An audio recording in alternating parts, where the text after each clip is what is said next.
नमस्कार, स्वागत है आप सभी का। आप देख रहे हैं अपना प्रदेश उत्तराखंड। मैं हूं आपके साथ आशुतोष चतुर्वेदी। तो बर्फ से ढका उत्तराखंड, जहां उत्तराखंड में ठंड और बर्फबारी से लोगों का हाल बेहाल है। हम आपको कुछ तस्वीरें दिखाएंगे जहां भारी बर्फबारी और कोहरा लोगों के लिए परेशानी का सबब बन चुका है। सबसे पहली तस्वीर जो है वो पौड़ी के थैलीसैंण और रेनखाल की है, जहां हिमपात के बाद अभी तक हालात सामान्य नहीं हो सके हैं। कई सड़कें अभी भी बंद हैं, जबकि कई इलाकों में बिजली गुल है। और जो दूसरी तस्वीर आप देख रहे हैं वो रुद्रप्रयाग की है, जहां बर्फबारी का असर आम जनजीवन पर पड़ा है। बिजली पानी की सप्लाई अभी भी चुनौती बनी हुई है। और हैरत की बात यह है कि जनपद के 50 से 60 गांव ऐसे हैं जहां बिजली बहाल नहीं हो पाई है। वहीं कई लोग खुले आसमान के नीचे सोने को मजबूर हैं। और तीसरी तस्वीर है उत्तरकाशी की, जहां अब भी हालात सामान्य नहीं हो सके हैं। मौसम विभाग के मुताबिक तापमान में गिरावट के कारण रात में गंगोत्री यमुनोत्री में बर्फबारी हो सकती है। टिहरी जिले में भी इस बार जबरदस्त हिमपात हुआ। हालांकि रविवार दोपहर चटक धूप रही और लेकिन शाम होते होते शीतलहर शुरू हो गई। ठंड को देखते हुए नगरपालिका प्रशासन ने अलाव की व्यवस्था की है। वहीं हरिद्वार पितृ अमावस्या होने के बावजूद आज भी हरि की पौड़ी पर न तो श्रद्धालुओं का तांता लगा और न ही घाटों पर स्नान करने वालों की भीड़ नजर आई। शीतलहर के कहर से पंडित और व्यवसायियों को भी नुकसान हो रहा है। और बर्फबारी ने पिथौरागढ़ जिले के ऊंचे इलाकों में रहने वालों का हाल बेहाल कर रखा है। हालांकि पिथौरागढ़ में रविवार दोपहर धूप खिली रही। पिथौरागढ़ की लगभग सभी सड़कें खोल दी गई हैं, लेकिन 40% हिस्से में अभी भी बिजली व्यवस्था बहाल नहीं हो पाई है। कुमाऊं मंडल के एक और पहाड़ी जिले अल्मोड़ा की बात करें तो अल्मोड़ा में बर्फबारी के बाद जिंदगी अब तक पटरी पर नहीं लौट सकी है। सैकड़ों पेड़ों के गिरने और बर्फ की मोटी परत के कारण कई सड़कें अब भी बंद है। ये तस्वीरें सब कुछ बयां कर रही हैं। ये 7 तस्वीरें देखिए आप, सर्दी का सितम उत्तराखंड में।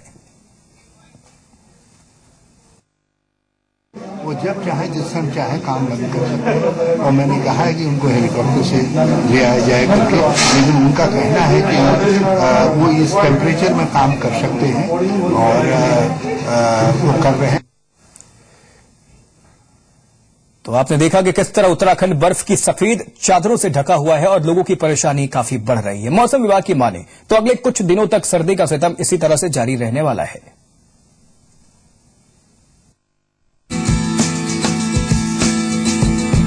नैनीताल हो या पौड़ी, टिहरी हो या अल्मोड़ा, उत्तराखंड के पहाड़ी जिलों में ठंड कहर बरपा रही है। साल की पहली बर्फबारी के बाद जहां सर्दी सितम ढा रही है, वहीं कई जगहों पर प्रशासन की तैयारियों की पोल भी खुली है। उत्तराखंड के मौसम विभाग की माने तो कड़कड़ाती ठंड से लोगों को जल्द राहत मिलने वाली नहीं है। मौसम विभाग ठंड की वजह पश्चिमी विक्षोभ को बता रहा है, जिससे पहाड़ी इलाकों में पारा गिर रहा है और मैदानी इलाकों में घना कोहरा छाया है। आजकल जो अब 2-3 दिन में जो अधिकतम तापमान में थोड़ी सी गिरावट रहेगी, क्योंकि बादल दिख रहे हैं आपको। हो सकता है बीच बीच में सन भी थोड़ा सा चमक जाए और थोड़े बादल इस तरह से चल सकता है। वहीं डॉक्टर लोगों को ठंड से बचने की सलाह दे रहे हैं। डॉक्टरों की माने तो ठंड की वजह से हार्ट अटैक का खतरा बढ़ जाता है। ओल्ड एज में अगर किसी को डायबिटीज या ब्लड प्रेशर की शिकायत है तो हार्ट अटैक और ब्रेन अटैक के बहुत ज्यादा चांसेस होते हैं। सीवीए के केसेस जिनको हम लोग बोलते हैं, या हार्ट अटैक के, क्योंकि जो ब्लड सप्लाई है वो वाइटल ऑर्गन से शिफ्ट होके गैस्ट्रिक एरिया में ज्यादा शिफ्ट हो जाती है, स्किन एरिया को गर्म करने में शिफ्ट हो जाती है। तो इसलिए ठंडे मौसम में एकदम खाना खा के या एकदम कोल्ड एक्सपोजर में, खासतौर पर सुबह और रात को बाहर निकलने से परहेज करना चाहिए। मौसम विभाग साफ कर चुका है कि अभी मौसम और मुसीबत बढ़ा सकता है। ऐसे में लोगों और प्रशासन को जरूरत है कि वो ठंड से बचने के उपाय करें। देहरादून से सोनू सिंह के साथ ब्यूरो रिपोर्ट, जी मीडिया। तो उत्तराखंड में सर्दी के सितम को देखते हुए राज्य सरकार ने जिला प्रशासन को सर्दी से निपटने के लिए पुख्ता इंतजाम करने के निर्देश जारी किए हैं। और प्रदेश सरकार की ओर से देहरादून, हरिद्वार और उधम सिंह नगर जिले के लिए 3-3 लाख रुपए, जबकि 10 पहाड़ी जिलों के लिए 4-4 लाख की धनराशि सभी जिलाधिकारियों को जारी की है। और जिला प्रशासन से धर्मशालाओं, बस स्टैंड पर अलाव की व्यवस्था करने के निर्देश दिए गए हैं। स्कूलों को सुबह 9 बजे से क्लासेस शुरू करने के निर्देश जारी किए गए हैं।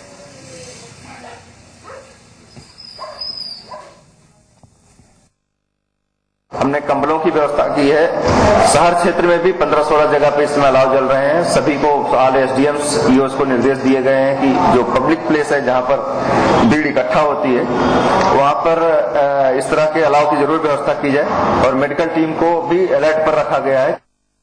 नहीं, सभी जनपदों को जो धनराशि है वो आवंटित की गई है। कम्बलों के लिए, अलाव जलाने के लिए निर्देशित किया गया है कि कोई व्यक्ति बाहर ना रहे, उस तरह की व्यवस्था रहे। सब जगह सुनिश्चित किया जा रहा है कि अलाव वगैरह जलते रहे। और इस खबर पर ज्यादा जानकारी के लिए रुख करते हैं देहरादून का, जहां पर हमारे संवाददाता सोनू सिंह जुड़ चुके हैं हमारे साथ। सोनू, आपसे जानना चाहेंगे, उत्तराखंड में ये सर्दी का सितम जो है हम देख रहे हैं तस्वीरों से ही, हमें भी यहीं पर ज्यादा ठंड लग रही है। वहां के हालात को देखते हुए क्या कुछ इंतजाम किए गए हैं सरकार की ओर से, प्रशासन की ओर से? जी देखिए आशुतोष, साफ तौर पर यह कहा जा सकता है कि जो चलिए, कुछ तकनीकी समस्या यहां पर लग रही है। सोनू, आप तक अगर आवाज पहुंच रही है तो आप कैरी करिए। जी देखिए, साफ तौर पर यह कहा जा सकता है कि जो इंतजामात सरकार की तरफ से किए जाने का दावा किया जा रहा है वो नाकाफी साबित हो रहे हैं। और केवल जो राजधानी है यहां पर एक दो जगह अलाव जला करके इतिश्री नहीं की जा सकती है प्रशासनिक अमले के द्वारा, चूंकि जो पर्वतीय क्षेत्र हैं, जो दूरस्थ क्षेत्र हैं, जो ग्रामीण क्षेत्र हैं, निश्चित तौर पर वहां के लोगों को परेशानियों का सामना करना पड़ रहा है। और कई दिन बीत जाने के बावजूद, बारिश और बर्फबारी के बाद आज भी वहां के लोग अपनी परेशानियों का सकता है कि लोगों की परेशानी लगातार अभी भी बरकरार है। और ऐसे में जरूरत है तो सरकार को और सरकारी तंत्र को गंभीर होकर उन दूरस्थ क्षेत्रों में रहने वाले लोगों की समस्याओं का समाधान करने की जरूरत है। सैलानियों की अगर बात करें तो सैलानियों के लिए तो ये खुशखबरी है कि बर्फबारी हो रही है, लोग दूर दराज से वहां पहुंच रहे हैं, लेकिन व्यवसायियों के लिए ये चिंता की विषय है।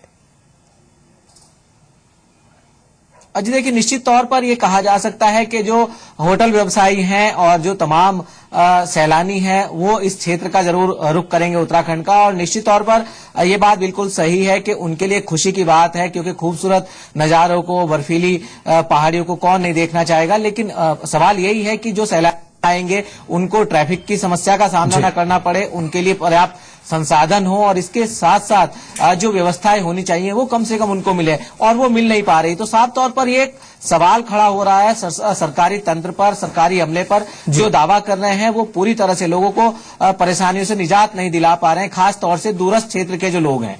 सबसे ज्यादा ठंड ने अपना सितम कहां पर यहाँ पर जो है कहर बरपाया है, जानना चाहेंगे सोनू, सबसे ज्यादा मार कहां पड़ी है? देखिए, कई ऐसे क्षेत्र हैं उत्तराखंड के, यदि हम बागेश्वर की बात करें तो वहां पर कई ऐसी घाटियां हैं जहां पर कि -2 डिग्री सेल्सियस तक तापमान रिकॉर्ड किया गया। और इसके अलावा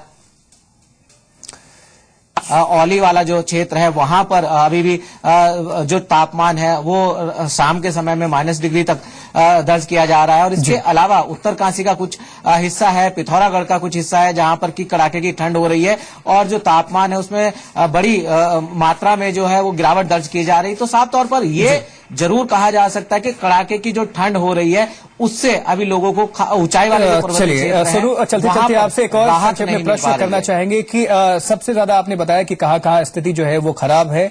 आपसे साथ ही जानना चाहेंगे यहाँ पर कि बिजली व्यवस्था की क्या वहां पर सुचारू रूप से ऐसी खबरें मिल रही कि वो जारी नहीं की गई है, बिजली अभी तक बहाल नहीं की है, कुछ इलाके जो है जिला प्रशासन से वो कटे भी हुए हैं।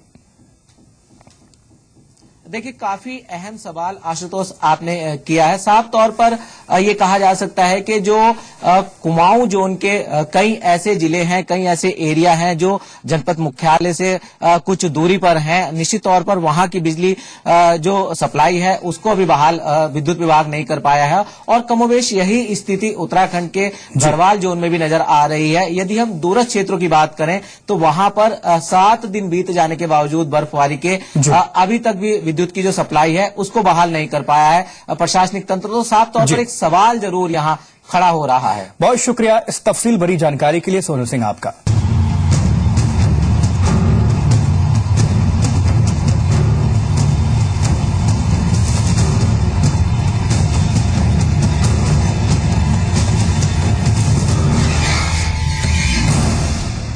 लगातार बढ़ती ठंड और कोहरे की मार का असर अब ट्रेनों की आवाजाही पर भी पड़ा है और उत्तराखंड में मैदानी क्षेत्रों में शीतलहर और कोहरे की संभावनाओं के चलते 4 एक्सप्रेस ट्रेनों के संचालन को फिलहाल के लिए रद्द कर दिया गया है। और 31 दिसंबर के बाद से हरिद्वार से चलने वाली कुंभ एक्सप्रेस, देहरादून से चलने वाली जनता express, Ujjaini express, Haridwar Allahabad express की आवाजाही को फरवरी तक के लिए रद्द किया गया है। इधर ट्रेनों के रद्द होने से यात्रियों में खासा गुस्सा है क्योंकि उनको दिक्कतें पेश आएंगी।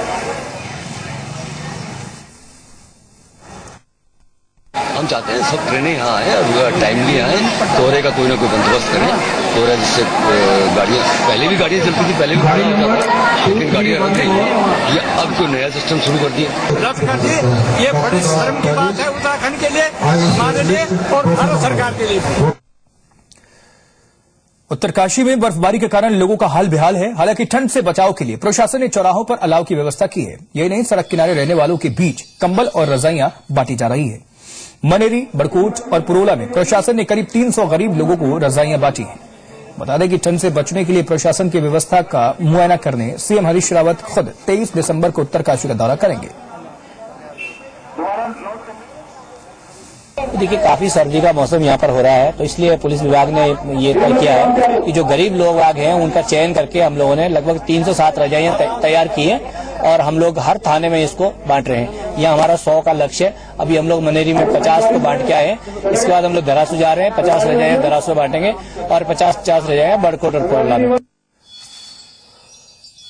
और उत्तराखंड के उच्च हिमालयी क्षेत्रों में भारी बर्फबारी से भले ही लोगों का हाल बेहाल है, लेकिन फिलहाल पर्यटक इसे खूब एंजॉय कर रहे हैं। पर्यटक भारी तादाद में उत्तराखंड की हसीन वादियों का दीदार करने पहुंच रहे हैं। और नैनीताल की बात करें तो नया साल मनाने के लिए पर्यटकों का यहां जमावड़ा लग गया है। वहीं सरोवर नगरी भी सैलानियों को लुभाने की तैयारियों में जुट चुकी है। भले ही पूरा उत्तराखंड इस समय बर्फबारी और शीतलहर की चपेट में हो, लेकिन प्रदेश में पर्यटन कारोबार गुलजार है। नैनीताल, भीमताल, रानीखेत, पिथौरागढ़, अल्मोड़ा समेत पहाड़ की चोटियां बर्फ से ढकी हुई हैं, जिसे देखने के लिए भारी तादाद में सैलानी इन जगहों का रुख कर रहे हैं और खूब मौज मस्ती कर रहे हैं। वैसे नैनीताल पर्यटकों के लिए हमेशा ही हॉट स्पॉट रहा है। यही वजह है कि यहाँ टूरिस्ट की चहल पहल हमेशा ही रहती है। इस बार भी भारी बर्फबारी और ठंड के बावजूद नैनीताल आने वाले सैलानियों की तादाद में इजाफा हुआ है। लोग नैनीताल की बर्फीली चोटियों और खूबसूरत झील को निहारने के लिए यहाँ का रुख कर रहे हैं। मुझे यहाँ पे बहुत ही औसम एक्सपीरियंस मिल रहा है। पूरा का पूरा नैनीताल इस समय बर्फ की वादियों से घिरा पड़ा है और मुझे बर्फ, हम हिमाचल में जाते हैं और कुल्लू मनाली जाते हैं, लेकिन हमें लकीली इस बारी नैनीताल में बहुत बर्फ मिली। 2014 की विदाई और नए साल के जश्न के लिए नैनीताल भी जोर शोर से तैयारियों में जुटा है। 31 दिसंबर की रात सैलानियों के लिए यादगार बनाने के मकसद से नैनीताल को दुल्हन की तरह सजाया जा रहा है, जिसको लेकर सैलानी भी खासे उत्साहित हैं। इस टाइम आया तो फर्स्ट टाइम हमने विंटर्स में आया और अब क्रिसमस और न्यू ईयर सेलिब्रेट करके ही जाएंगे। तो अच्छा एक्सपीरियंस है, बहुत बढ़िया एक्सपीरियंस है। यहाँ पे यहाँ की लेक अपने आप में एक यूएसपी है। होटल्स और रिजॉर्ट्स भी सैलानियों के लिए स्पेशल ऑफर की भरमार लेकर आए हैं। होटल्स खासतौर पर क्रिसमस और न्यू ईयर के मौके पर सैलानियों के लिए बॉनफायर और डांस पार्टी का भी आयोजन कर रहे हैं।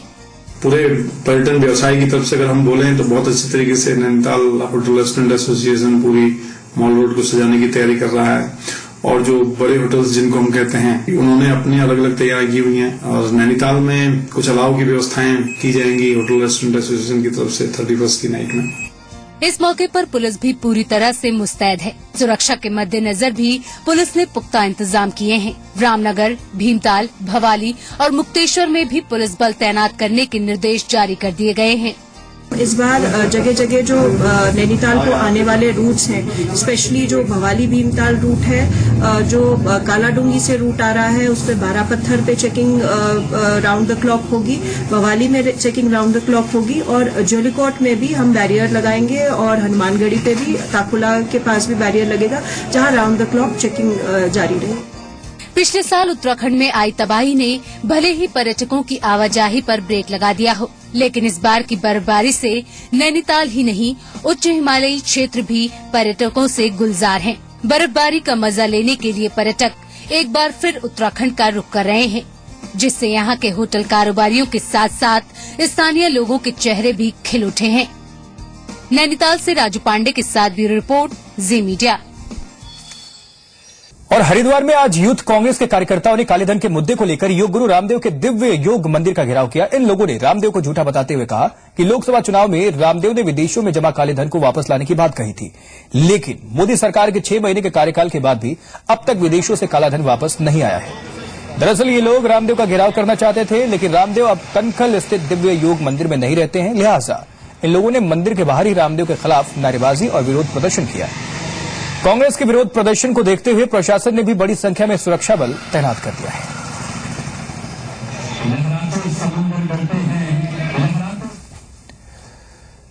और फटाफट अंदाज में उत्तराखंड से जुड़ी हुई कुछ और खबरें आपके लिए। यातायात के प्रति बच्चों को जागरूक करने के मकसद से पिथौरागढ़ में पुलिस विभाग ने सभी स्कूलों के प्रधानाचार्यों के साथ बैठक की और बैठक में बच्चों को ट्रैफिक रूल्स के बारे में जानकारी दी गई। इस मौके पर बच्चों की सुरक्षा व्यवस्था को लेकर एक कमेटी का गठन किया गया। उधर चमोली में आईटीबीपी के 8वीं वाहिनी के 45 जवानों को सम्मानित किया गया। जवानों का सम्मान जून 2013 में आई आपदा में रेस्क्यू के दौरान बेहतरीन काम के लिए किया गया।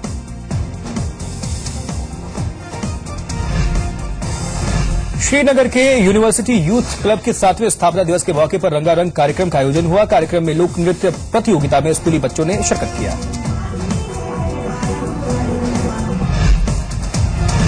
उत्तरकाशी के बड़कोट के बाल शिक्षा सदन जूनियर हाई स्कूल में 29वां वार्षिकोत्सव मनाया गया। कार्यक्रम में सूबे के शहरी विकास मंत्री प्रीतम सिंह पंवार ने शिरकत की।